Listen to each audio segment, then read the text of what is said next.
E aí, pessoal, nós estamos aqui mais uma vez e desta vez é para finalizar essa sequência de reflexões que nós fizemos a respeito da parábola do filho pródigo. Eu espero que você tenha aproveitado bastante o conteúdo que nós divulgamos ao longo de toda a semana. Na verdade, foram 2 semanas, né? A parábola do filho pródigo é uma parábola muito rica em detalhes e por isso que nós dividimos em 2 partes. E cada parte levou uma semana para a gente trabalhar. E pode acreditar em mim quando eu digo que, se nós quiséssemos, nós poderíamos ficar muitas e muitas semanas extraindo lições e ensinamentos preciosos a partir dessa parábola contada por Jesus. Então, essa segunda parte, nós começamos ali naquele momento em que o jovem, né, que é chamado como o filho pródigo, ele toma aquela decisão e vai ao encontro do pai. Ele pensa assim: o que eu estou fazendo aqui dentro desse chiqueiro? Deixa eu ir lá para a casa do meu pai, porque ainda que ele me receba como um simples empregado, e é isso que eu vou pedir para ele, ainda assim eu vou estar muito melhor do que eu estou hoje, aqui nessa miséria profunda. E foi assim. E ele caminha em direção ao pai. E ele caminha justamente com esse pensamento. Ele vai ensaiando um discurso. Já aconteceu com você isso? Às vezes, quando a gente está na expectativa de ter uma reunião importante, de ter uma conversa importante, nós nos esforçamos, né, em ensaiar um discurso, imaginar o que a pessoa vai dizer diante daquilo, dos argumentos que nós estivermos apresentando. E aquele jovem fez isso. Durante a viagem, ele foi pensando no que ele falaria para o pai. E que surpresa que ele teve. A história diz que quando ele estava bem distante, o pai dele já o avistou. E olha só que impressionante, gente. Preste atenção. A história nos dá a entender que aquele jovem ficou muito tempo fora de casa. Então, o pai já estava ali, já tinha passado por um bom tempo de sofrimento por causa da ausência do filho. Mas quando aquele filho decide, naquele momento, sem avisar, certo? O pai não sabia que seria ali naquele dia, naquela hora, que o filho iria reaparecer. Mas a história conta que o pai o avistou de longe. Isso dá a entender que aquele pai, muito provavelmente, todos os dias, ele deveria ir para um lugar onde ele tivesse uma boa visão da estrada, do caminho, com certeza nutrindo no seu coração aquela esperança de que o filho amado voltaria algum dia para casa. E foi isso que aconteceu. O pai estava ali, naquela expectativa, olhando na estrada, quando avistou aquele menino de longe. Que maravilha! Isso é uma lição preciosa para nós, porque muitas vezes você pode achar que você está tão perdido e tão afastado da presença de Deus que você pensa assim: olha, nada do que eu fizer será capaz de redimir tudo aquilo que eu fiz. Mas acredite no que eu estou dizendo. O Pai está ao seu aguardo. Ele está muito bem posicionado, no lugar onde ele poderá perceber imediatamente a sua atitude de arrependimento, a sua atitude de demonstração de um desejo de transformação de vida. E assim foi. O filho caminha em direção ao pai, e o pai, quando vê o filho, ele faz algo surpreendente. Ele começa a correr na direção do filho. E tem um detalhe que você precisa notar. Naquela cultura, na cultura judaica, uma cultura muito tradicional, muito formal, não era comum ver homens adultos de alta posição correndo pela estrada. Isso não era comum. Até hoje mesmo não é muito comum, né? A gente costuma ver as pessoas correndo para se exercitar, mas não é muito comum nós vermos uma pessoa de alta posição correndo na rua. Isso é mais para crianças, jovens, certo? Mas aquele homem não se importou com o que os outros iam achar da atitude dele. Ele correu em direção ao filho, porque ele sabia que se ele ficasse parado, esperando o filho completar o caminho e chegar até ali onde ele estava, muito provavelmente, em algum momento, aquele jovem seria extremamente hostilizado pelas pessoas que estariam o vendo ali retornando. Afinal de contas, a atitude que ele teve contra o pai foi uma atitude muito radical e que certamente provocou muita indignação em todas as pessoas que conviviam ali naquele lugar. Então, certamente alguém ia chegar ali para afrontar aquele jovem, certamente alguém ia impedir que aquele jovem completasse o caminho dele, ia tirar satisfação. E o pai, pensando em tudo isso, ele pensou assim: olha, deixa eu correr, porque nada pode atrapalhar o caminho do meu filho amado que está voltando para casa. Então ele fez isso, ele correu. E quando ele está chegando próximo do rapaz, ele se lança no pescoço dele, ele dá um abraço no pescoço. E parece um detalhe assim, sem intenção alguma, mas pensa bem, um abraço no pescoço a gente não dá em qualquer um. Pensa aí no último abraço pelo pescoço que você deu em alguém. Normalmente os abraços que a gente dá, né, nessa época de muito egocentrismo e em que os sentimentos sempre ficam de lado, é aquele abraço modesto, né, um tapinha nas costas. Mas é difícil você receber e você dar um abraço em alguém pelo pescoço. E aquilo que o pai faz.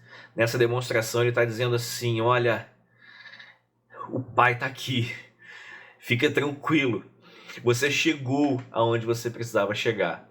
E aquele jovem, antes que pudesse falar aquele discurso ensaiado, o pai já mandou vir trazer as roupas, a sandália, o anel. Cada elemento desse tem uma simbologia muito bonita. Resumidamente aqui, né, para nós não nos alongarmos muito nesse vídeo, você só precisa entender que isso que o pai manda trazer para vestir o filho significa que ele estava restituindo a posição que aquele filho ocupava anteriormente. O pai não estava aceitando aquele filho de volta na condição de um empregado, o pai não estava aceitando aquele filho de volta na condição de um escravo, na condição de alguém que teria que sofrer muito até reconquistar a confiança dele, não.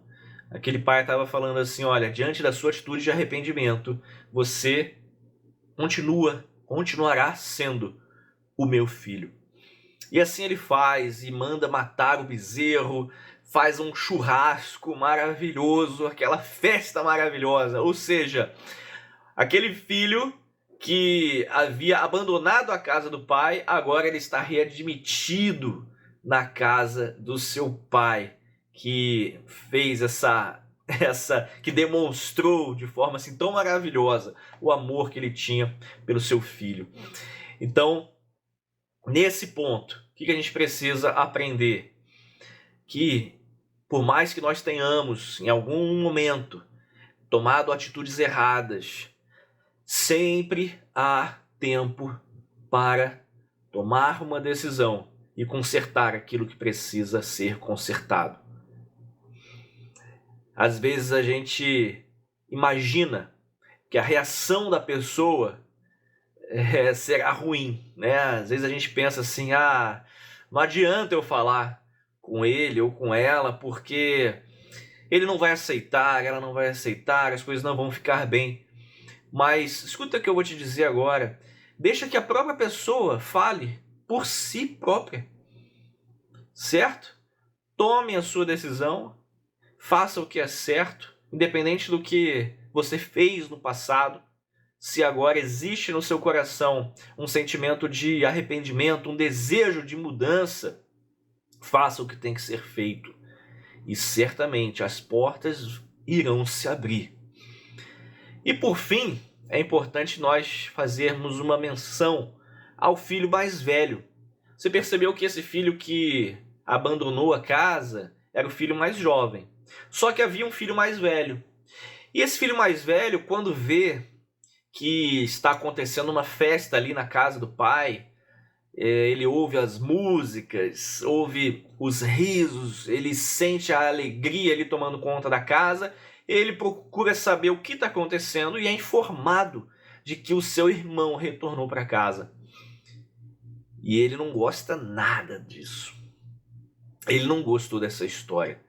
Ele sentiu assim, como se estivesse sendo rejeitado pelo pai. Olhe bem, ele, ao ver o pai exercendo misericórdia para com o seu irmão, ele não fica feliz com isso. Pelo contrário, ele fica triste, porque não era o desejo dele que isso acontecesse. E aí fica uma pergunta: se você fosse o irmão mais velho, você ficaria feliz ou você ficaria triste? Bom, a gente vê que aquele jovem, aquele irmão mais velho, não ficou nada feliz. Ele havia visto o irmão partir, e um detalhe muito importante é que na história nós vemos que quando o pai distribui a riqueza que o filho mais jovem pede, ele distribui entre os filhos. Então aquele jovem, aquele filho mais velho, também recebeu uma parte da herança. E pela cultura judaica, nós sabemos que o filho mais velho ele tem direito à porção dobrada, ou seja, ele recebeu o dobro do que o seu irmão mais novo havia recebido naquela ocasião. E o tempo passou, ele não se importou em receber aquela riqueza toda na ocasião, mas agora ele se sente totalmente afrontado e injustiçado por causa da recepção que o pai dá para o seu irmão mais novo. E repare bem que há um detalhe muito importante, e é assim que a gente encerra essa reflexão. Jesus, quando está contando essa história, e isso a gente vê no início do capítulo 15 do Evangelho de Lucas, ele começa a contar algumas histórias para os religiosos que chegaram aonde Jesus estava, movidos por uma indignação pelo fato de Jesus estar comendo, fazendo uma refeição na casa de um cobrador de impostos, ou seja, na casa de um pecador. Então, Jesus, quando escuta os religiosos chamando na porta, ele sai da presença dos pecadores com os quais ele estava comendo e vai até o portão da casa conversar com eles. E perceba que ele finaliza a parábola da mesma maneira, mostrando que o pai saiu de dentro da festa com aquele filho, entre aspas, o pecador, e foi até lá fora conversar com o filho que era o santo. E Jesus estava fazendo ali exatamente a mesma coisa. Ele havia interrompido a sua refeição com os pecadores e estava ao portão daquela casa, indo até lá para conversar com os santos, que eram aqueles religiosos. Então Jesus estava naquele momento encarnando o próprio personagem da história que ele contava. E por fim, nós deduzimos que, da mesma forma como o filho mais velho não quis entrar na festa, aqueles religiosos que bateram a porta também não quiseram entrar para participar daquela festa que estava acontecendo pelo fato de pecadores reconhecidos estarem aceitando a mensagem que Jesus trazia. E eu espero que você não se encontre em meio a esses religiosos legalistas que não se alegram com a salvação de pecadores. Eu espero que você não esteja no grupo que está sempre apontando e sempre com pedras nas mãos. Pelo contrário, eu espero que você esteja lá dentro da festa, muito feliz, muito alegre, primeiramente por ter sido recebido pelo Pai, e também alegre, porque o Pai recebe a todos quantos vão em sua direção. E que você não desperdice, porque tem muitas festas para nós participarmos com muita alegria no coração, por todas as vezes em que o Senhor alcança almas tão tristes, feridas, precisando de uma de um acolhimento, precisando de carinho, precisando de amor. Seja um agente dessa transformação, ok?